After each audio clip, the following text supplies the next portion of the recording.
Broadcasting live from WOUB TV in Athens, this is Newswatch. I'm Taylor Pacelli. Here's a quick local news update. Ohio Senator Sherrod Brown will not be running for president in the 2020 election. Brown's goal was to drive the national conversation to focus on issues involving working Ohioans, but he feels he can be more effective by staying in the U.S. Senate. Brown's main campaign issues included a higher minimum wage, increasing the earned income tax benefit, expanding health coverage under the Affordable Care Act, reducing drug prices, and paid family leave. An independent candidate is emerging in the race for Athens mayor, giving Steve Patterson his first challenger in his 8 years as mayor. Damon Crane has lived in Athens for 13 years and described himself as a democratic socialist. Crane is circulating petitions and has until May 6 to file with the Board of Elections. Athens police say another rape has been reported. Yesterday, a 19-year-old female reported a rape on the city's south end. The perpetrator was a known subject. The case is under investigation. Once again, construction on the Richland Avenue underpass has been delayed. Meanwhile, the crosswalk's current design raises concerns for both pedestrians and drivers. WOUB's Stephen Hernandez has the story. Richland Avenue's crosswalk has always been full of pedestrians and drivers. But now that the planned Richland Avenue underpass has been pushed back to 2020, both parties will still have to deal with the same issues. According to city data from 2015, more than 6,000 pedestrians use Richland Avenue every day. Most of these pedestrians are students who come very close to cars and make themselves vulnerable to accidents. Madison Sloat, the president of Ohio University Student Senate, says students were hoping the bridge could be a way to stay safe and avoid traffic. I know a lot of students were really disappointed when they heard that this was not going to happen anymore because they really would like to see that happening in the next couple of years here for safety purposes. But people who drive up and down Richland also have their share of problems. Eric Mesa says the crosswalk setup leads to longer delays. Sometimes I'll be halfway through the crosswalk and someone will start running, and then that alters other people will start walking at the same time, which I've been stuck there before for 5 to 10 minutes at one time. And Mesa's not wrong either. All you have to do is stop once and already a line of cars forms behind you. In fact, this traffic gets so bad that Mesa says he lost an internship because of this. I was already tight on schedule. I drove because it was actually really cold and the weather was really bad. And there were a lot of students walking it back and forth. And what happened was I was actually really late to the interview that actually affected the overall outcome for a potential internship because they saw that as an inefficiency on my end. Athens City Council may have delayed the passageway, but its members understand the concerns of people both on foot and behind the wheel. As Councilman Kent Butler says, it's all about waiting for the best solution for both drivers and pedestrians. In my mind, you can't put a price on someone's life and safety, and the need for safety is paramount. And so I think this is one of those steps that's a no-brainer for me to move in that direction of safety. But with no plan for the near future, this road, as inconvenient as it is, may stay this way for a little longer. For WOUB, I'm Stephen Hernandez. Athens City Council will use the rest of the year to adjust their estimates in hopes to find suitable bidders for the project. Now let's head over to the Weather Center where Mia White has the forecast.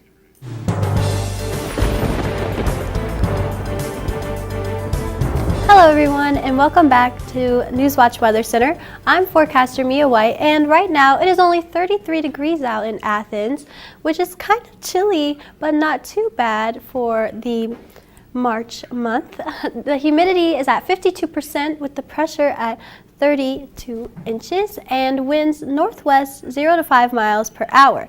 But if we look at the overall region, again, Athens at 33 and almost all of them are in the low to mid 30s as we have Ironton and Ripley at 35, Jackson at 33, Chillicothe, Newark, and Cambridge at 31, Columbus at 29, and New Martinsville at 33.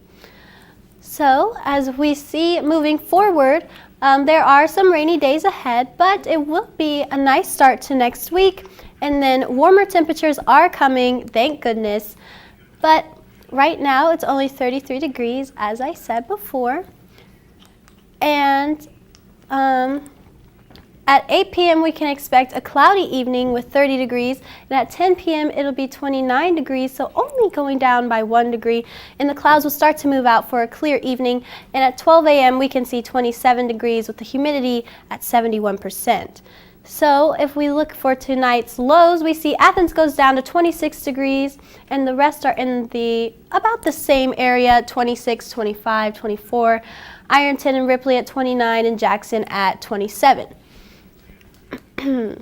But if we look at tonight, the temperature does go down again at 26 degrees. It will be cloudy, but it will be a calm night. You can't expect any rain, and the wind will be around 2 miles per hour, so nothing really going on that's worth speaking of. But if we look for tomorrow, we can expect a lot more commotion. At 8 a.m. there will be a mixture of snow and showers at 29 degrees, and at 10 a.m. it'll be mostly more snow with 32 degrees, and at noon we can expect again the rain and the snow mix at 35 degrees as it starts to get warmer throughout the day.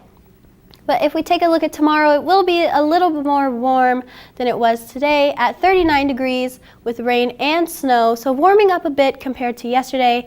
Again, winds at 2 miles per hour. Tomorrow's highs we see 40 in Athens and upper 30s around the general area. And then just clouds coming our way along with the snow and rain, as I mentioned earlier. So not too happy for everyone that is going on spring break coming up, but the warm temperatures are coming soon. Taking a look at the 7-day forecast, you can see that the temperatures are rising, but here comes the rain. On this special edition of Newswatch, we'll have an in-depth look at Ohio University sports, including a story about a Bobcat fanatic trying to revamp the student section. The show starts now.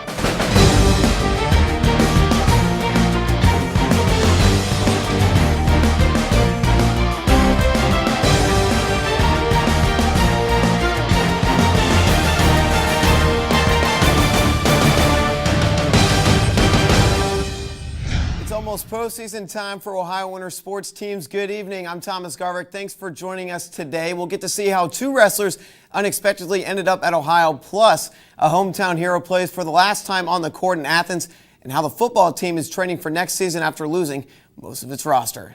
But first, for the past 18 years, he's been traveling from his home in Columbus, Ohio, to come to every game in the Convo. He does it for his love of the Bobcats, but also to continue one's legacy. Come on! OU!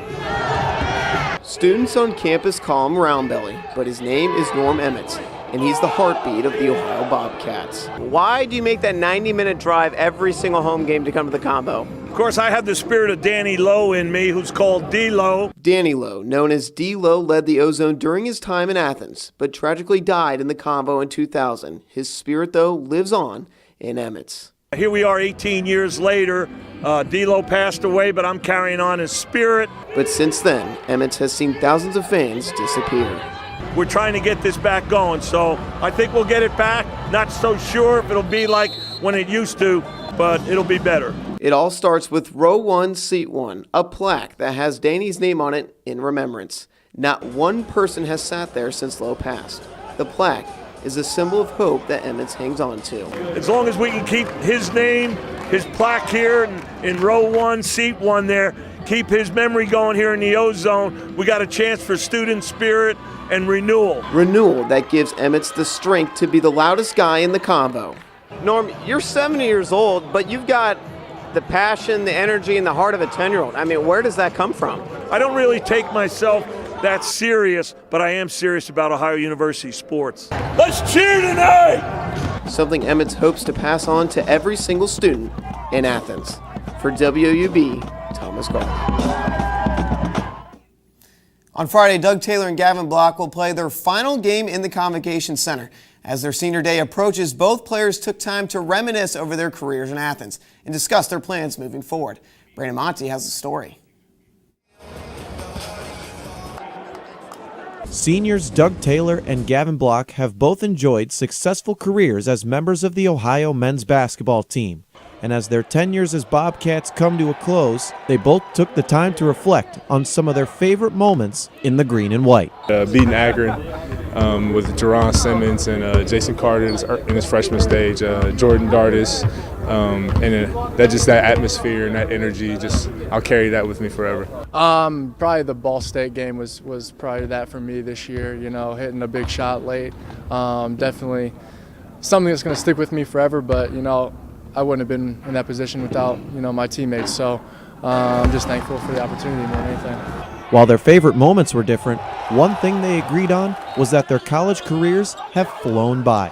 Taylor and Block both gave some of their best advice for the younger players to use. Take advantage of every day, because it's only 4 years and it goes by so fast.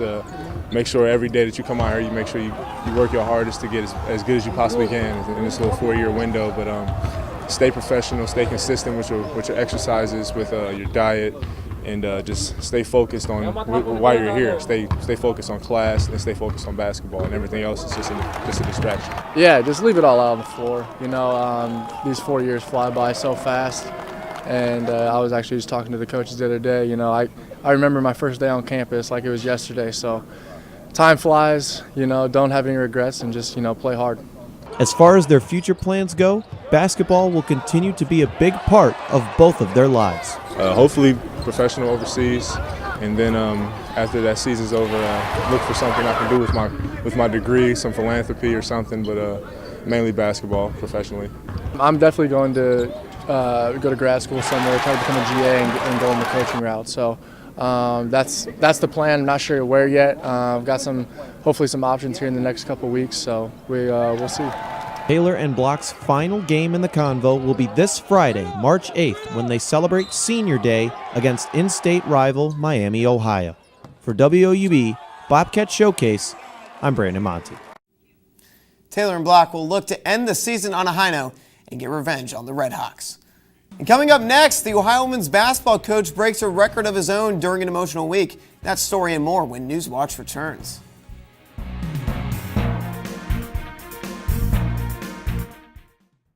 WOUB is member-supported public television. Your contribution keeps WOUB available in your community.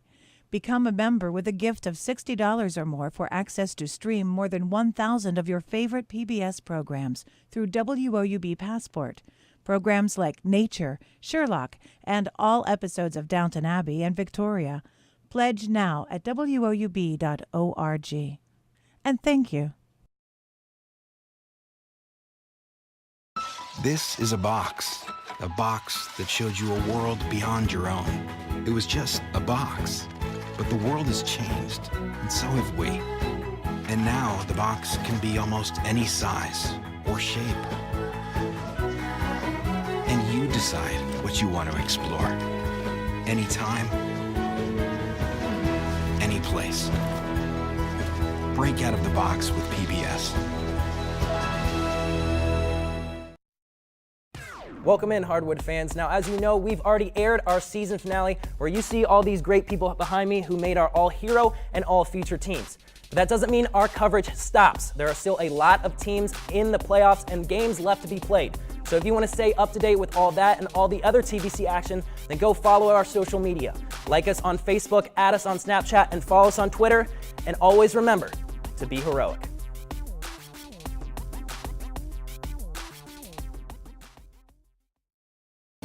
I loved Ken Burns' series on the Civil War. It was deeply impacting. I love history. To have those stories told through these letters, through stories of love and loss, it rewrote the book on how to tell a story. When television was invented, there were a lot of people who had dreams about what it could do.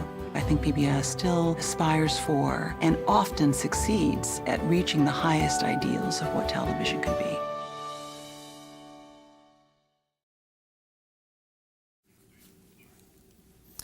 Welcome back. Last night, the Ohio women's basketball team took on Miami in the Battle of the Bricks. There was a lot at stake: the top of the MAC East Division, the 2 seed in the conference, and some history for head coach Bob Bolton. Brian Kerp has the story from Oxford.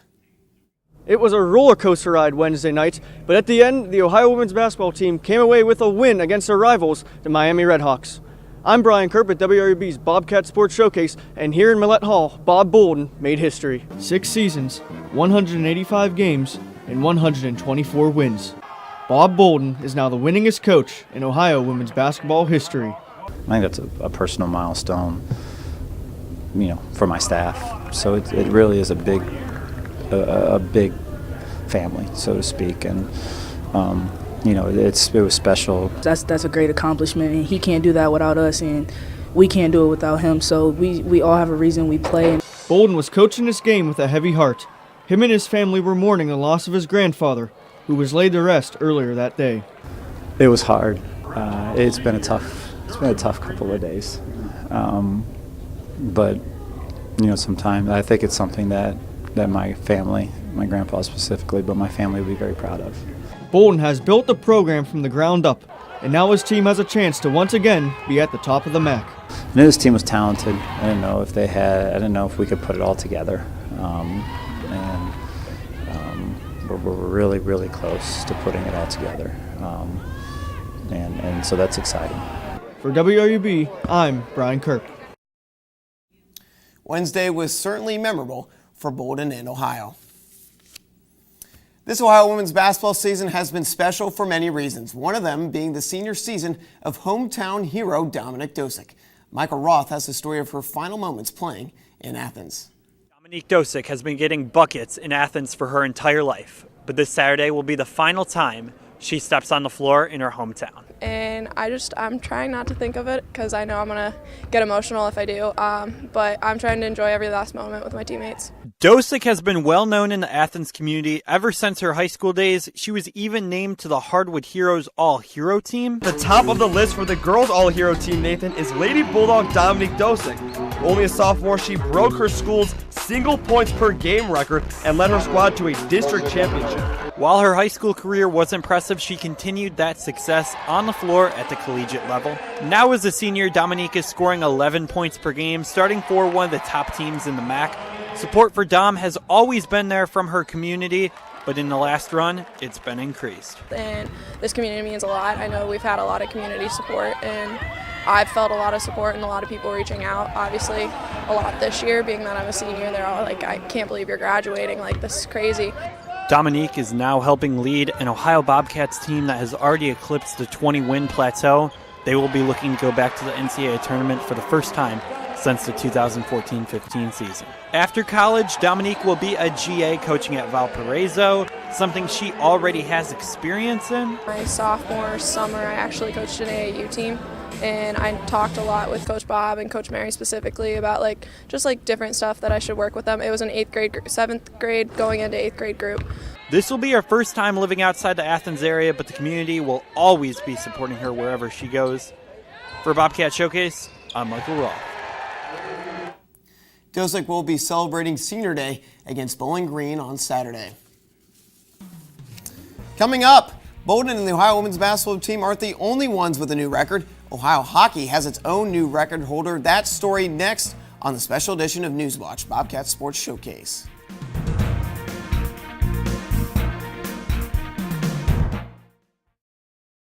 WOUB is member-supported public television. Your contribution keeps WOUB available in your community. Become a member with a gift of $60 or more for access to stream more than 1,000 of your favorite PBS programs through WOUB Passport. Programs like Nature, Sherlock, and all episodes of Downton Abbey and Victoria. Pledge now at WOUB.org. And thank you. Welcome in, Hardwood fans. Now, as you know, we've already aired our season finale where you see all these great people behind me who made our all-hero and all-future teams. But that doesn't mean our coverage stops. There are still a lot of teams in the playoffs and games left to be played. So if you want to stay up to date with all that and all the other TVC action, then go follow our social media. Like us on Facebook, add us on Snapchat, and follow us on Twitter. And always remember to be heroic.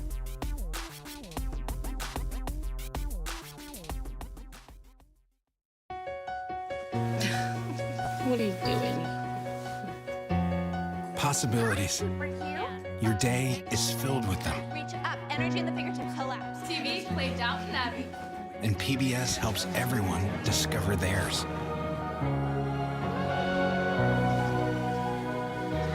Anytime, anywhere. Up in the sky, you can see it.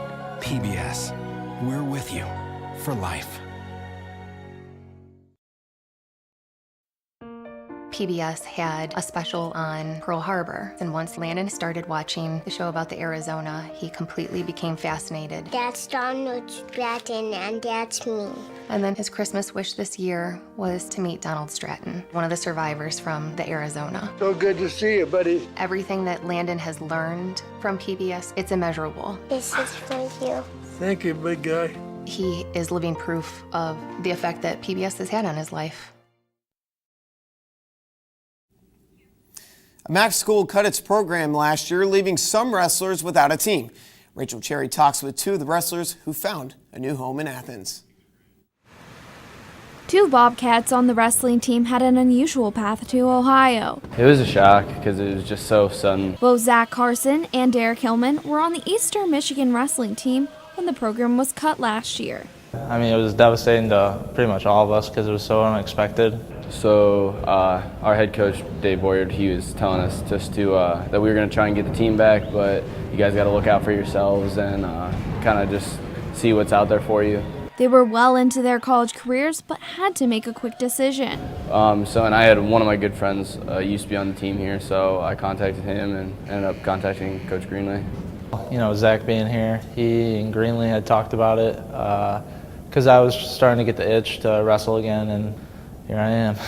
Now the two have each started matches for Ohio, and with the help of teammates, they've easily transitioned from EMU to OU. I had kind of like 3 years of college, kind of know what's going on, but obviously it's just kind of weird, just like feeling like a freshman again, not really knowing where things are and having to like ask people that kind of stuff. It hasn't been too much different because, I mean, the same thing where it's wrestling practice, going to class, and you know, going to those early morning lifts. But no matter what team they're on, there's still the same end goal. Yeah, I just want to get on the podium in All-American, so. For WOUB, I'm Rachel Cherry. Carson and Hillman will compete in the MAC championships this weekend. 61 years. That's how long Ohio hockey has been around, and we have ourselves a new name in the record books. Nate Busilla has the story.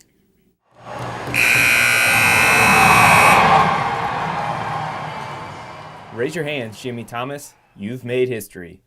After a shutout win over Iowa State, Thomas now has the most shutouts in a single season and is tied for most shutouts in a career in Ohio Bobcat history. Never really, thought about it, let alone thought it was obtainable. Really had no idea what the record was or whether I was close or not until about last year when someone made a comment. Been our #1 goalie for the last 3 seasons, and especially the last 2 seasons. He's played 98% of the games, which can be a grind on a goalie, but we're proud of him and we're proud of what he's doing for us. Thomas is used to the grind. He's loved the game since he was 3 years old.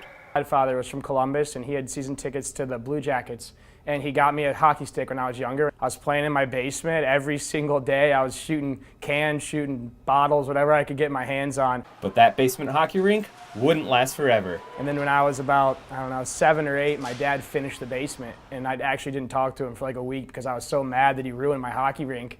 From his parents' basement to Bird Arena, the hockey rink is Thomas's home. And it's a home that he and his teammates would like to add some hardware to.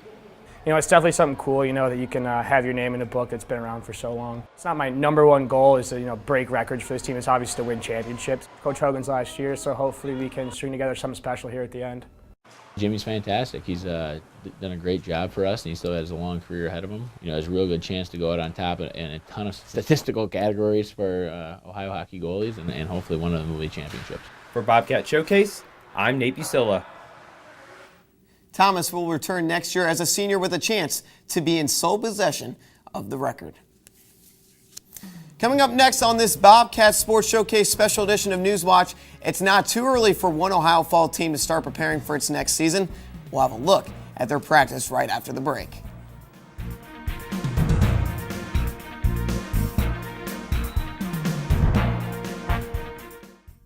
This is a box that showed you a world beyond your own. It was just a box, but the world has changed, and so have we. And now the box can be almost any size or shape. And you decide what you want to explore. Anytime, any place. Break out of the box with PBS.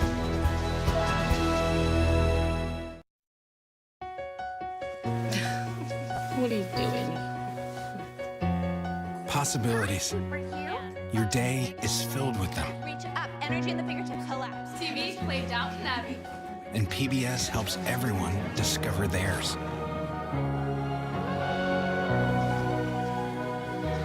Anytime, anywhere. Up in the sky, you can see it. PBS. We're with you for life. Welcome in, Hardwood fans. Now, as you know, we've already aired our season finale where you see all these great people behind me who made our all-hero and all-future teams. But that doesn't mean our coverage stops. There are still a lot of teams in the playoffs and games left to be played. So if you want to stay up to date with all that and all the other TVC action, then go follow our social media. Like us on Facebook, add us on Snapchat, and follow us on Twitter. And always remember to be heroic.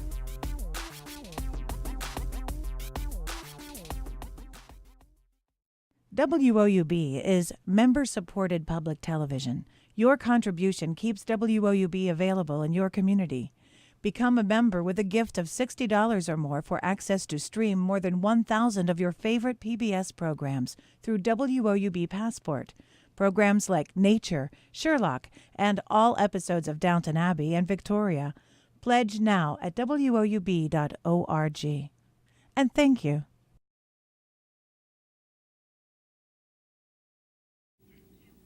While winter sports are wrapping up, one fall sport kicked off their new season this week. Taylor Jedrzak was up bright and early this week to get the first glimpse of the 2019 Bobcats. It's March, and you know what that means. Yeah, that's right, the football season's right around the corner. The Bobcats are back on the football field. They had 3 days of spring practice this week to get their 2019 season underway. The Bobcats' road to Detroit started this week. Ohio will return only 10 starters from last year's squad. With all that roster turnover, particularly on offense, chemistry will be important this spring. The Bobcats, however, did not lose two-time second-team All-MAC quarterback Nathan Rourke. I mean, obviously we lost a lot of guys last year on offense that had a lot of reps, a lot of experience, and that's what spring's for, is to iron that out. And so in the fall we're really clicking, and it's like we've been working together for a couple of years. The offense isn't alone in having to replace big pieces. Longtime defensive coordinator Jimmy Burrow retired from the position after 14 years at the helm of the Bobcat defense. Stepping up to replace him is linebackers coach Ron Collins, who is ready to take on the challenge of calling plays again. Calling defense is just like playing. You need practice at it, so it's no different. I mean, you got to work at it. You got to prepare. So it's going to take a little bit for me to get back into that. There's plenty of things for the Bobcats to work on between now and the last day of spring practice on April 10th, but head coach Frank Solich knows what the most important part of the spring is. Trying to keep guys healthy as they go through spring too. You know, we were fairly fortunate last year with how that all worked. Oh, knock on wood, we're very good. Thank you. For Bobcat Showcase, I'm Taylor Jedrzak. Spring practice wraps up on April 13th with the annual spring game at Peden Stadium. And that'll do it for our special edition of Newswatch this evening. Thanks for watching. I'm Thomas Garvick. Newswatch will return in a week on March 18th. Stay tuned for the PBS NewsHour coming up next. And remember, you can find the latest sports news anytime at woub.org/sports or go follow us on Twitter and Facebook at Bobcat Showcase. Have a great night, everyone.